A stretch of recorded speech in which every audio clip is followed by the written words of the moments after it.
Afternoon. I'm Bridget Parrish, Auditor General of BC.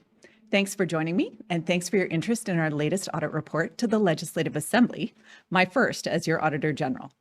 I want to start by saying the Office of the Auditor General acknowledges that we live and work with gratitude and respect on the traditional territories of Indigenous peoples. We also acknowledge that our office is on the traditional territories of the Lekwungen people of the Songhees and Esquimalt nations. I want to thank everyone involved in this audit. That includes our auditors, support staff, and BCIT employees who worked with us to complete this report. Our report looks at cybersecurity governance and how organizations oversee and manage the risks of cyber threats. We know that cyber attacks are more frequent, and we know they're more severe. Every day, malware, ransomware, and phishing threats are threats to the security of computer systems. Cyber attackers can steal private information. They can damage an organization's reputation, and they can be costly. BC public sector entities are prime targets because they have valuable information and other assets. So how can they protect public data and resources from cyber attacks? There's a lot more to it than just keeping software up to date.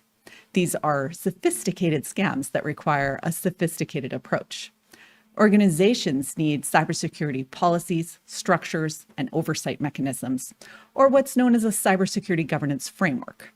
And that's what we looked for in our audit of BCIT. BCIT enrolls about 45,000 students, making it one of BC's largest post-secondary schools. BCIT is responsible for large amounts of sensitive information, from student records to research data. So we wanted to see if BCIT had a comprehensive governance framework for managing cybersecurity risks.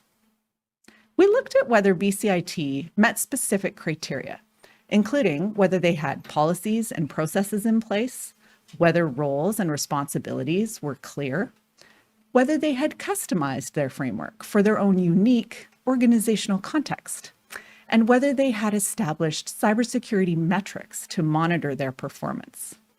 We know that the threat of cyber attacks cannot be eliminated, but BCIT showed it has a framework established to support its management of cybersecurity risks consistently and in alignment with its strategic priorities. Again, I want to thank BCIT for its cooperation with our audit. This concludes my overview, and I am happy to take questions.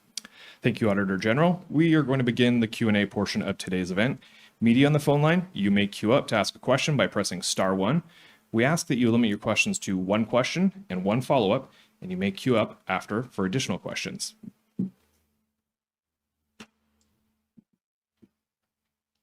If you'd like to arrange a phone or video interview with the Auditor General, please call 250-419-6117 or email communications@bcauditor.com to book a time.